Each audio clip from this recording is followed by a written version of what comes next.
Welcome to my show. A guest here. His name is Matt Lane. Mr. Matt, how are you doing, sir?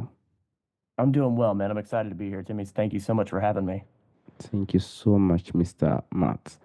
Firstly, you are a certified trainer.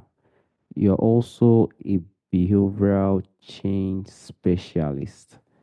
That's Can right. you please, discuss more about yourself and how you're doing currently now, sir?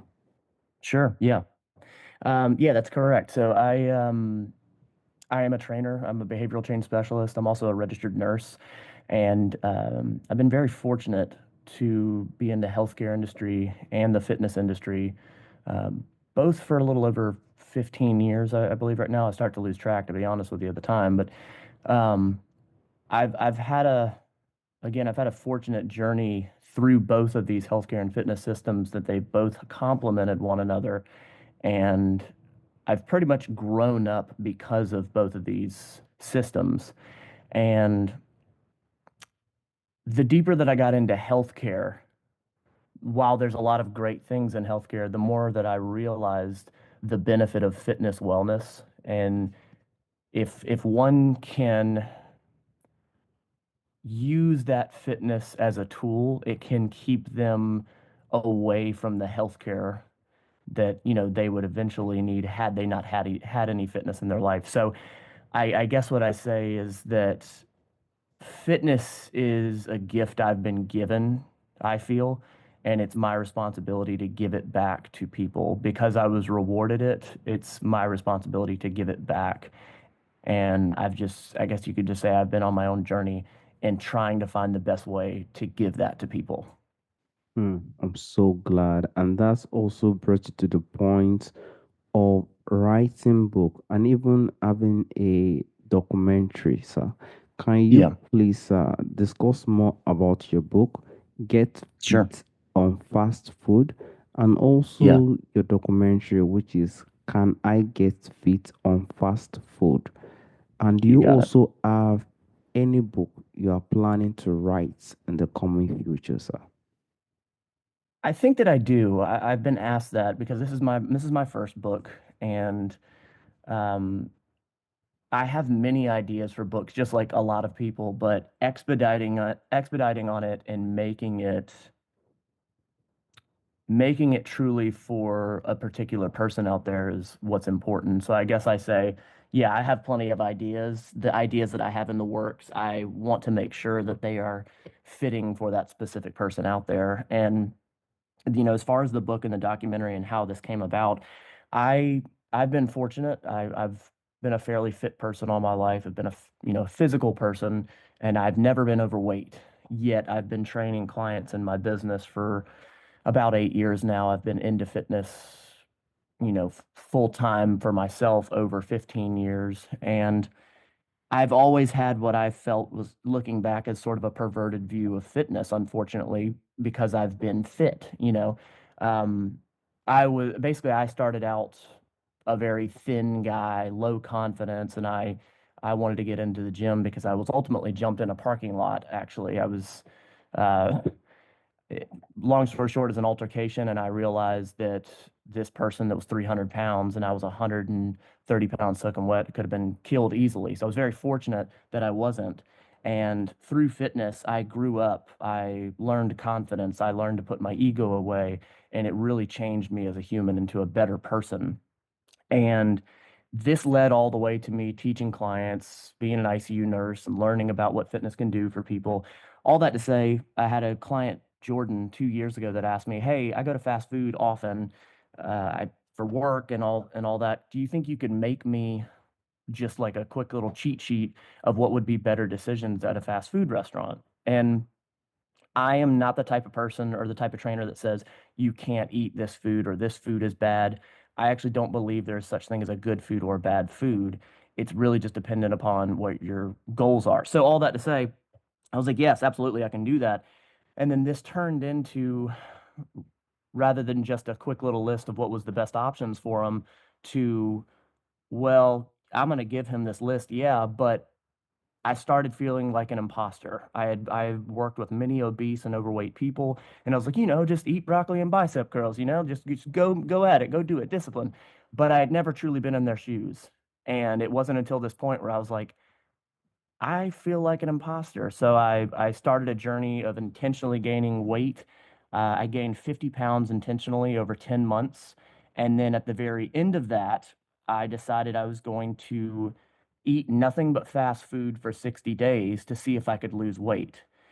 And the whole point of this was to shift the paradigm for people that there is such thing as a good food or a bad food. It's not the case. Yes, there are higher quality foods for us and there are lower quality foods for us, but um, what I wanted to show was that a calorie deficit and the amount of food is what dictates so much. So I had blood work drawn. I interviewed doctors and asked their opinions, and I took to the streets and interviewed people on what they thought. So the documentary is very much a journey that you get to watch this quote unquote fit guy learning and experiencing what it's like to be overweight and all of the point blank, really embarrassing things that come along with it. I did not know these things. My underwear flipping down, and I mean, just going upstairs was difficult when it had never been. So I was humbled, and I was grateful for it. So from that came this book and this documentary for this guy to learn what his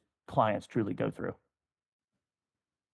Thank you so much, Mr. Matt. It will not be very easy that time. And what actually shocked me that you avoided food for 60 good days. That is very confidential. It takes even a man to do something like that. Even I Yeah, myself, I'm wondering that can I do something like that if I fall into such situation?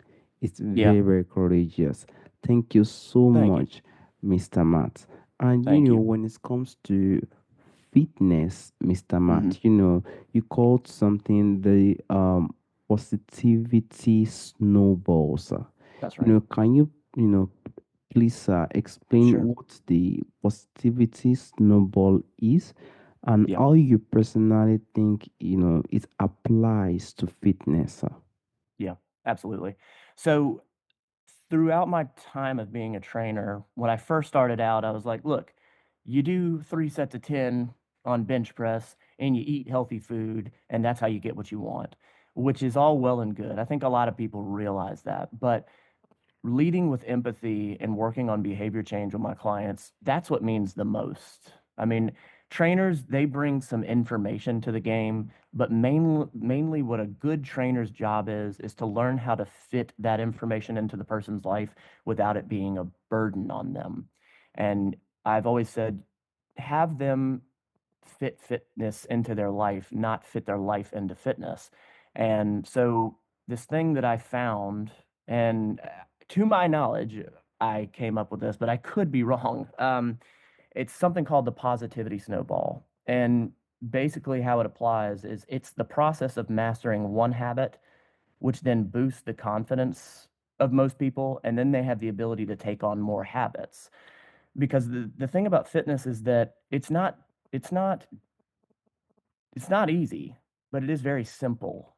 It's very simple. It's typically doing very basic things over and over and over again. And what I find from beginners is that they want to take on way too many things way too early. And so what I typically do with people is I have an initial consultation, I talk to them and I see where they are where are they at in their life? Where's like the main stressors coming from? And then we figure out what is one thing that they can latch on to for their fitness wellness and they give their self to that. And I'm talking something really simple, like maybe they're just dehydrated every day, and maybe they just need to focus on drinking enough water, and they start on that one thing, and we learn mastering that. No working out, don't worry about this. We'll do everything else the same, just start drinking water. Once they have that, we pick up one more habit because they've gained the confidence of, man, look at this. For 2 weeks I've been doing what I should be doing. They gain that confidence, then they can pick up the next thing. We'll do a 5 minute stretch 3 days a week. Let's hit that. And so eventually you're 3 months down the road and you've been able to pick up these habits, and it's turned into this. Once you get the snowball rolling, it just keeps going faster and bigger down the hill. And someone's life has really changed 6 months to a year later because they've picked up one habit and mastered it. Some people might be like, yeah, this could be the way to, build a habit. And they could Yeah. be wondering how long it will take for this, habit to personally take effect. Mhm. How long do you think it typically take for someone to feel the effects of that positivity snowball, sir? That's a good question. And I think that it's very, well, I don't think I know. It's very person dependent. And depending on the level of, I think the level of mental health of where someone's at can determine how quickly they're going to feel it. But there again, I can't lean into that too much because I've seen people that have been in really bad places that have latched on to fitness, used it as a ladder to pull themselves up. So all that to say, I have seen people feel this positivity snowball effect in as little as 4 days to a week. Uh, I would say probably no longer than 2 weeks. To me, 2 weeks is a great benchmark of testing something because, as we all know, there is something called the placebo effect of, if you take this sugar pill, but you don't know it's a sugar pill, and someone tells you that it can do X for you, there's a certain level of expectation in your head and you almost willing it to work. So, all that to say, is it a placebo effect in the first 3 days? Possibly. But after 1 week or 2 weeks of drinking enough water, you're definitely going to feel much better, just objectively and from a health standpoint. When you're hydrated versus dehydrated, you're going to feel better. So I can say as little as few days to a week for most people, depending on the habit that we pick, Thank you so much, Mr. Matt. for And sure. probably, the listeners will really like it. Within a week, if I continue this habit, it could continue to have an impact in me. But, some might probably not know this first step they could probably take to, begin this journey of the idea of the positivity snowball, sir. Mhm. What do you think is the first step someone should take to begin their positivity snowball, sir? Mhm.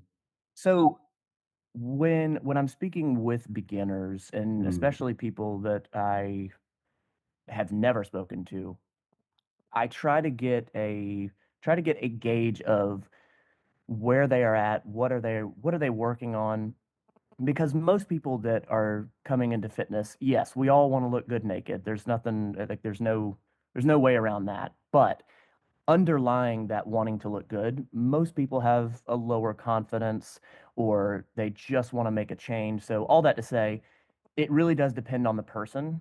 But when I am working with people that are extremely overwhelmed, when I am working with people that have a family, have kids, have a full-time job, and hey Matt, like I just give me what I need to give me the goals that I want. I usually start with things that are very simple. And when I start working with somebody, I want to underwhelm them. I want them to question, wait a minute, is this enough? Because if you have that feeling going into it, if you're not overwhelmed, in your head, it should be, oh my gosh, like all I have to do is go to bed 1 hour earlier, or you just want me to stretch for 5 minutes 3 days a week, or you just want me to prepare my breakfast the night before for the following day. Like that's underwhelming.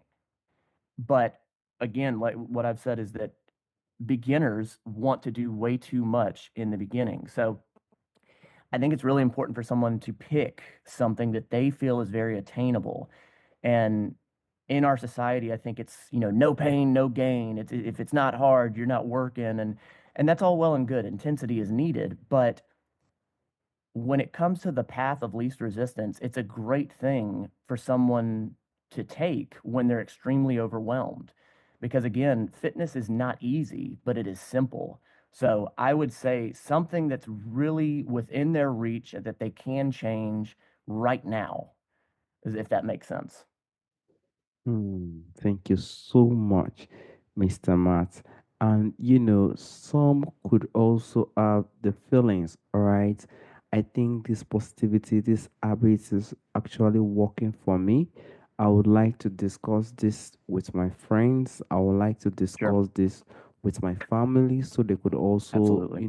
gain from it. What advice do you think you have for those who are trying to inspire their family or probably their friends to join them in this approach, sir? I like that question. I have learned very quickly that having a supportive family on you, it it can be a make, but it doesn't have to be a break. Meaning, I've seen families be supportive and I've seen family and loved ones not be supportive. And it's still possible, but man, it's so much better when you have a supportive group around you. And in my own family, I have, for 15 years, I've been really deep into fitness. And I've had close friends and family ask what could they do. But, for a lot of people that aren't a nerd for fitness like myself, they just want to do the things they need to do and get on with it. And some people, at times they want it and at times they don't. So, what I have learned is you cannot force anyone into fitness wellness. They definitely have to have a certain level of wanting to do it. So, what I have learned is leading by example.